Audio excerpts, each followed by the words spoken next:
Kamu walaupun kamu misal ya, kamu belum pernah melihat Monas, tapi kamu percaya nggak Monas itu ada di Jakarta atau di Papua? Monas ada di Jakarta. Iya, walaupun kita sendiri tidak melihatnya, tetapi kenapa? Saksi-saksi sejarah yang ada di situ itu mengatakan Monas itu di Jakarta. Betul ya? Betul. Lalu tiba-tiba ada 700 tahun ke depan ada satu orang yang mendapatkan wahyu, dia mengatakan apa? Monas di Papua. Kamu percaya mana?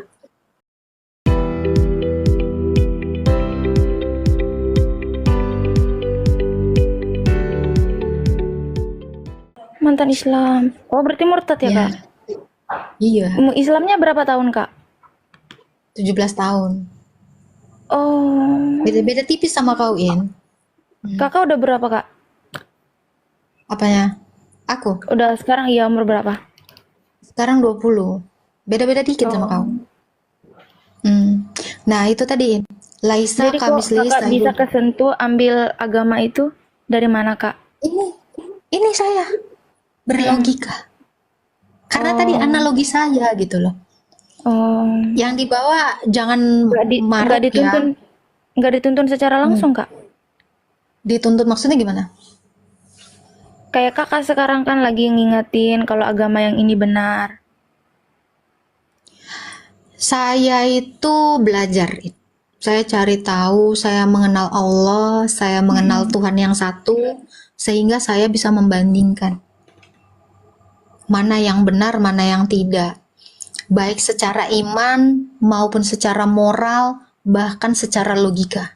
Jadi kedua agama ini saya bandingkan, saya compare dengan moral, dengan iman, dan dengan akal. Iya, iya. Ketiga ini saya pakai. Karena manusia itu pasti bermoral, manusia itu pasti berakal, manusia pasti beriman. Yang dibutuhkan manusia ketiga ini. Nah, itu tadi. Tapi saya tadi mau masuk ke yang tadi ya. Laisa kamislihi sayun. Iya. Tidak ada sesuatu pun yang menyerupai dia. Betul? Iya, betul. Berarti tidak ada ciptaan yang menyerupai dia. Iya. Itu hukumnya. Tetap ya, benar. Benar nggak? Iya, betul, Setuju betul, nggak betul. nih? Iya. Ya. Kan dalam Tapi Al-Qur'an. ya, dalam Quran seperti itu. Kalau Allah menyerupai makhluknya bisa nggak? Allah menyerupai makhluknya. Ingat, dia itu maha kuasa. Iya, Tidak betul. ada yang mustahil bagi Allah. Nah, Iya, jadi betul, Kak. arti dari laisa kamislihi sayun ini, kita makhluk ini tidak ada yang bisa menyerupai Allah. Iya, betul. Tetapi Allah pasti bisa menyerupai makhluknya. Kenapa? Karena dia maha kuasa. Saya kasih contoh. Kamu bisa nggak jadi agar-agarin? Enggak. Kenapa? Karena kamu tidak mampu. Karena Iya. kita ini adalah ciptaan. Manusia. Tetapi Allah bisa nggak jadi agar-agar? Bisa. Karena Bisa. dia maha kuasa. Kuasa. Pertanyaannya adalah, untuk apa? Kan gitu. Betul nggak?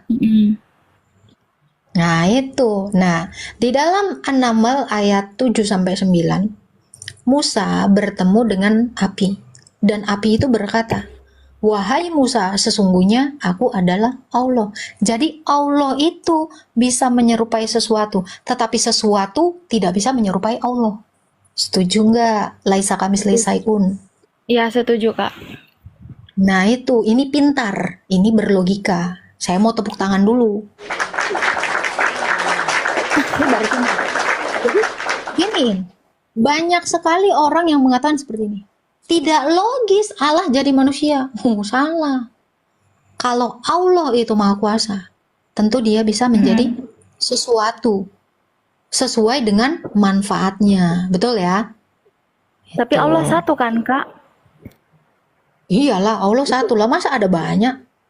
Tapi kok itu banyak itu. Agak Banyak banyak. apa? Tritunggal. Tritunggal maksudmu? Iya. Oke. Kamu lihat saya, In. Saya 1 atau 3? Ayo. Satu. 1. Oke. Suara saya ada berapa? Satu. Sama nggak sama badan saya, suara saya? Sama.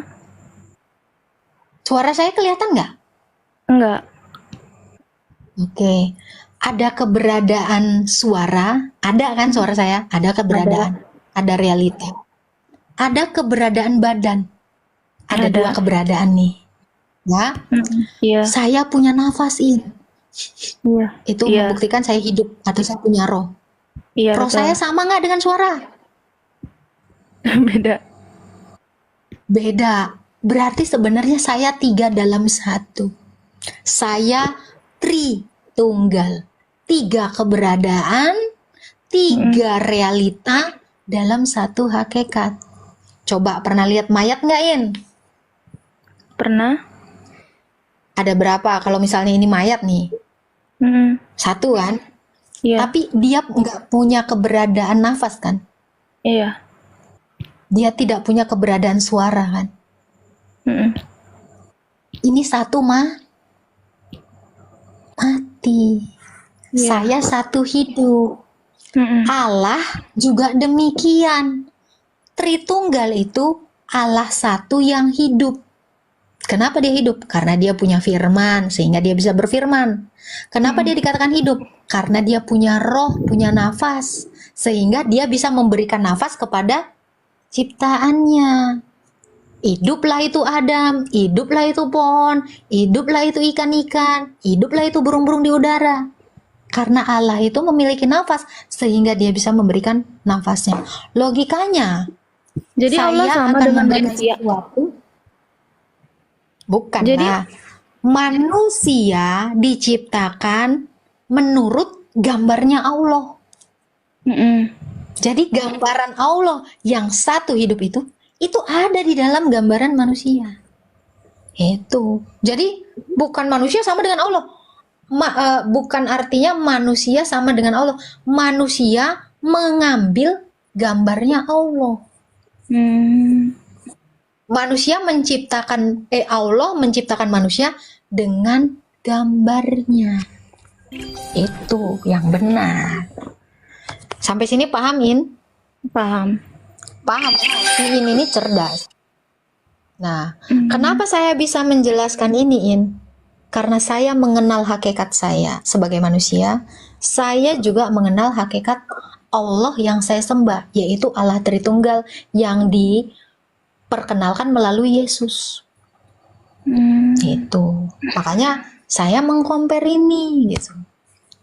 Tapi kamu tahu nggak di dalam Quran bahwa Allah itu menciptakan Adam dengan kedua tangannya? Pernah Belum baca ya pernah dengar Al-Baqarah? Iya. Loh. Ada di Al-Baqarah. Al-Baqarah berapa? Saya lupa. Allah menciptakan tangan. Adam. Allah menciptakan Nabi Adam dengan Allah kedua tangannya. menciptakan dengan kedua tangannya. Coba googling, pasti ada.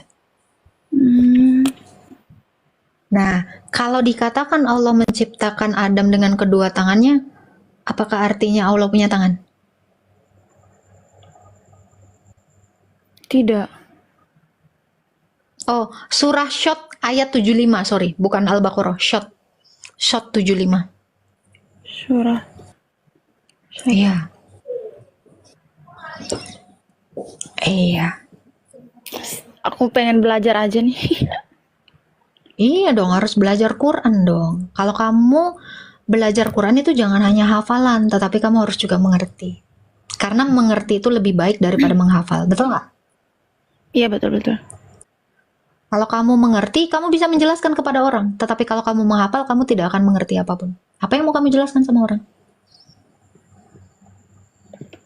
Tapi kok kakak bisa itu sih, Kak? Bisa keluar dari agama Islam? Karena saya cari kebenaran. Itu sudah benar emang agamanya, Kak? Itu tadi. Saya tidak yakin Allah bisa membangkitkan saya. Karena Allah nggak ngasih bukti. Itu yang pertama. Yang kedua, Sedangkan Yesus ngasih bukti. oh iya, kita dikatakan ya di dalam Quran, kita itu harus mendatangi neraka semua. Nanti insya Allah baru Allah akan menyelamatkan loh. Kalau walahu alam, insya Allah hanya Allah yang tahu. Saya terkatung-katung. Sementara saya nggak tahu. Nanti karena apa? Karena perbuatan saya nggak bisa menyelamatkan saya. Saya harus berharap kepada Allah karena hanya Allah yang bisa membangkitkan, kan begitu. Saya tidak mungkin meletakkan harapan saya kepada sesuatu yang tidak pasti. Saya pasti meletakkan harapan saya, iman itu kan harapan, pengharapan. Saya pasti meletakkan pengharapan saya kepada Tuhan yang benar-benar sudah menyatakan kemahakuasaannya. Gitu. Sebenarnya banyak ya ini ya yang mau saya koreksi dari Quran karena saya juga belajar kan. Allah yang pertama tidak ada menaruh nama istrinya Adam, yaitu Hawa. Di dalam Quran tidak ada. Tidak Gitu. ada. Istri Ibrahim tidak ada. Siapa yang disembeli sama Ibrahim, nama anaknya pun tidak ada. Itu semuanya hanyalah tafsiran-tafsiran ulama. Allah sendiri tidak menarasikan itu. Dan yang paling fatal tau nggak In? Kita semua tahu ya, orang Islam percaya bahwa Isa itu diserupakan. Pernah Iya. dengar ini? Benar. Nah, Aku malah tahu ceritanya. Makanya aku percaya karena adanya Allah. gini, Isa itu hidup di abad pertama, di abad 1. Itu dunia tahu. Kalender aja mengakuinya kan. Kalender dunia mengakui gitu. Ada peringatan itu gitu. Tapi kenapa Allah menentang fakta dengan mengatakan Isa diserupakan? Sementara narasi di dalam Quran itu tidak ada yang mendukung. Di data di abad 1 itu tidak ada satupun yang mengatakan Yesus itu diserupakan. Logikanya giniin. Kamu walaupun kamu misal ya, kamu belum pernah melihat Monas, tapi kamu percaya nggak Monas itu ada di Jakarta atau di Papua? Monas ada di Jakarta. Iya, walaupun kita sendiri tidak melihatnya, tetapi kenapa? Saksi-saksi sejarah yang ada di situ itu mengatakan Monas itu di Jakarta. Betul ya? Betul. Lalu tiba-tiba ada 700 tahun ke depan ada satu orang yang mendapatkan wahyu, dia mengatakan apa? Monas di Papua. Kamu percaya mana? Kita pakai logika. Nah, itu. Saya mengatakan mohon maaf. Makanya tadi kan saya bilang, saya ini belajarin. Makanya saya bilang narasi di dalam Quran Allah itu menarasikan sesuatu yang tidak ada saksi, tidak ada bukti. Kalaupun ya diserupakan, dengan siapa diserupakan? Allah juga tidak ada jawabannya di dalam Quran. Itu yang pertama. Yang kedua, apa alasan Allah menyerupakannya? Apa alasan dia sampai dia hampir disalibkan Isa ini? Digantikan gitu. Nah, sebenarnya dari satu narasi itu akan timbul sekali banyak polemik dan pertanyaan-pertanyaan. Quran tidak bisa menjawab itu. Selain berspekulasi dan mengambil data dengan menarasikan, oh Yudas, oh Simon dari Kirene, oh si ini. Loh, iman itu nggak bisa berdasarkan pendapat. Iman itu harus dari Allah dong. Teguh.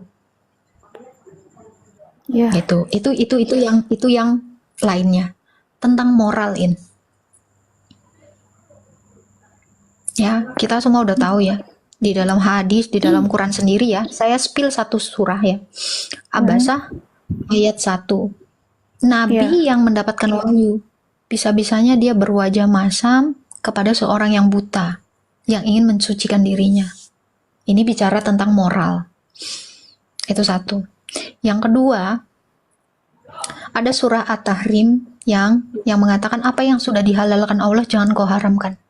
Pas dicek asbabul nuzulnya, ternyata di situ kedapatan Nabi ini yang mendapatkan wahyu ini, dia kepergok lagi maaf ya berhubungan badan dengan pembantu dari Hafsah istrinya yang lain. Saya tidak melihat moral yang baik di sini. Nabi siapa? Kalau kita spill juga Nabi Muhammad. Ya, itu ada At-Tahrim. Di surah At-Tahrim itu ada. Pernah dengar ya? Di dalam Quran ada surah At-Tahrim.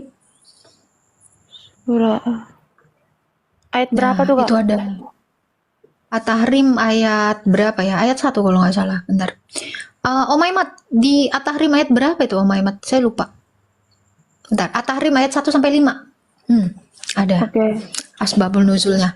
Nah itu, lalu yang lainnya lagi ya, yang ketiga ya. Itu sempat saya bikin juga di VT saya. Tahu nggak kenapa kamu berhijab? Mm-mm. Ya, itu ada di surah surah apa ya? Saya lupa loh. Ayat hijab surah berapa ya, Mat ya? Saya bikin loh itu di VT saya. Hmm. Bentar, Kakaknya bentar, keren bentar. banget loh. Al-Azab. Al-Azab ayat 959. Ya. Hmm. Al-Azab itu di surah Al-Azab itu kenapa perempuan-perempuan itu diperintahkan untuk berhijab? Ternyata setelah saya cek asbabul nuzulnya, Mm-mm. hadisnya juga ya, ternyata ketika salah seorang dari istri Nabi ini lagi buang air di lapangan dan kepergok sama Umar. Nah, hadis pendukungnya itu di Bukhari 143, nanti dicatat. Ya. Jadi ayat hijab itu turun karena desakan dari Umar. Untuk apa? Untuk bisa menandai mana istri-istrinya Nabi gitu, mana budak gitu. Hmm.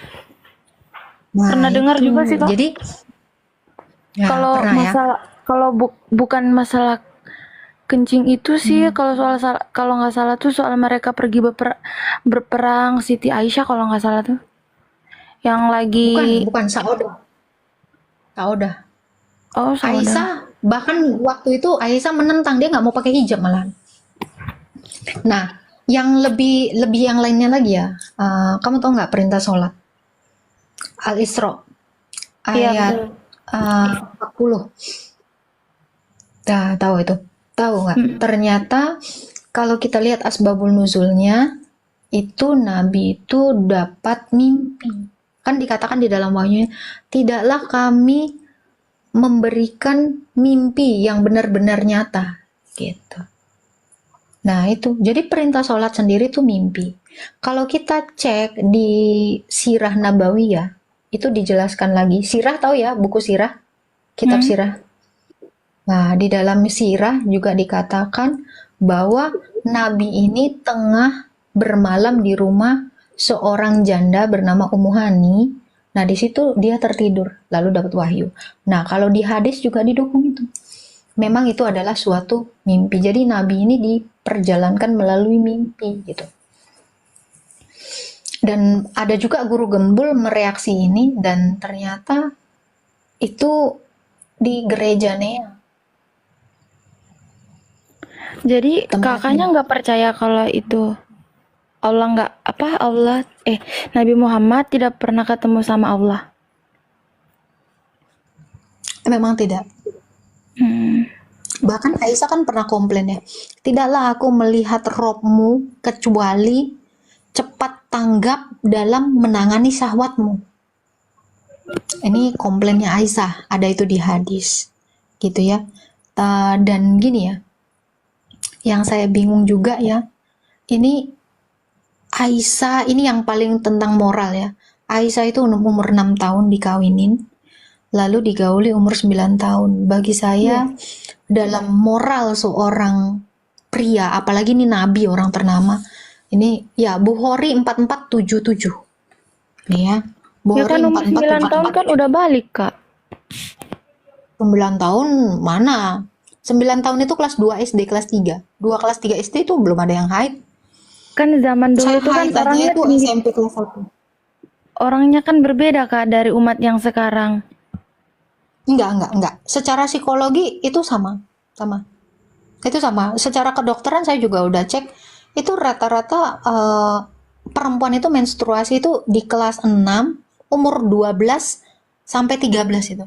11 sampai 13 itu. Itu baru. Biasanya umumnya itu SMP kelas 1 atau kelas 6 SD. Itu rata-rata 12 atau 13. Ini bayangin ya. 6 tahun menurut kamu gimana? Kamu umur 6 tahun itu lagi ngapain sih? Kalau saya itu lagi main engklek, lagi Ya, main karet, main bekel, ya kan? Main apa namanya? Barbie-barbian gitu. Nah, secara moral, kita sebagai anak kecil, saya juga pernah kecil. Kalau saya udah dideketin sama dikawinkan sama Bapak-bapak ya, ini kalau nggak salah sekitar umur 50-an ya Nabi Muhammad ya. Saya kan takut. Bayangin 9 tahun loh. 9 tahun kelas 2 SD, kelas 3 SD. Oh, saya takut. Mental untuk ini, saya baca di Alodok ya. Yang rusak itu bukan hanya fisik, tapi psikis dari anak. Psikis anak itu umumnya 9 tahun itu ngapain? Masih main, wong saya SMA aja masih seneng-seneng main. Ya itu. Ya Makanya kan beda Kak sama yang dulu. nggak ada beda. Karena gini ya, perempuan itu lumrahnya dinikahin itu ya ketika dia memang sudah layak untuk menikah. Ini secara moral. Makanya tahu nggak kamu ada kasus siapa namanya Syekh Puji, dia kan sampai di penjara kan, karena dia itu melanggar hak azazi anak manusia. Komnas HAM perlindungan anak, kenapa? Karena dia menikahi anak SD gitu. Kenapa? Karena mata dunia secara moral itu tidak pantas untuk anak kecil. Nah, gitu. Jadi, walau zaman dulu atau zaman sekarang, itu tidak ada perubahan. Tetap menstruasi itu dari dulu sampai sekarang itu sama. Gitu. Nah, itu menggauli babu sudah, ada lagi yang lain-lain gitu ya. Sebenarnya banyak sekali. Makanya kenapa saya katakan saya tidak melihat ada moral yang baik gitu di dalam iman ini. Apalagi ada ayat kalau murtad itu dipancung ya. Betul nggak, In? Di apa? Dipancung. Apa itu Kak?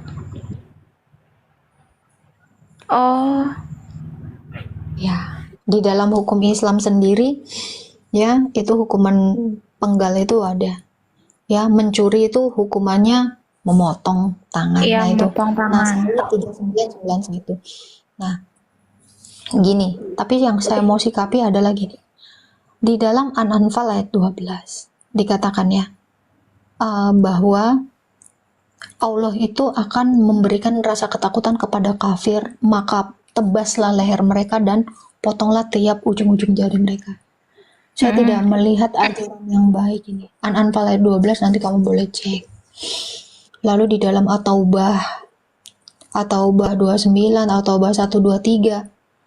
Jadi Allah itu menyebarkan, memaksakan agama Islam ini dengan cara seperti itu.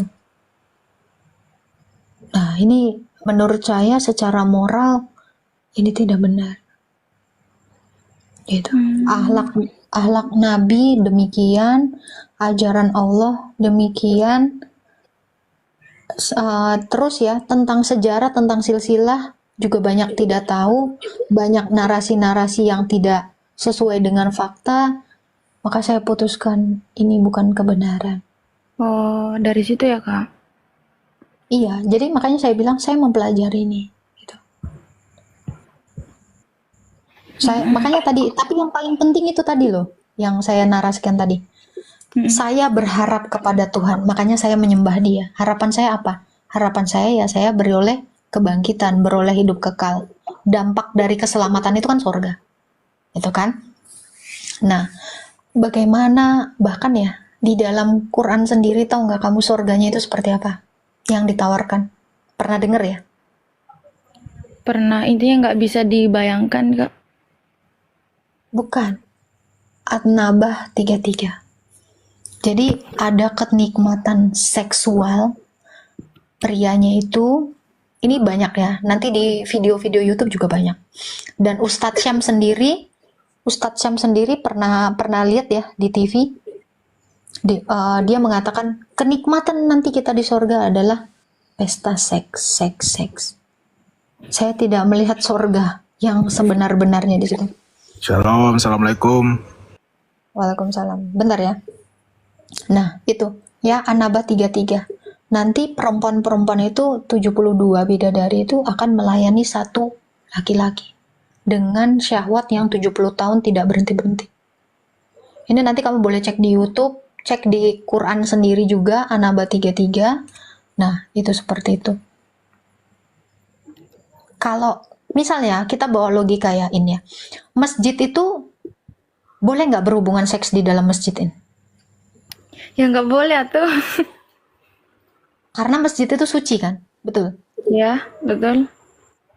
Kenapa sorga tidak lebih suci dari masjid? Nah itu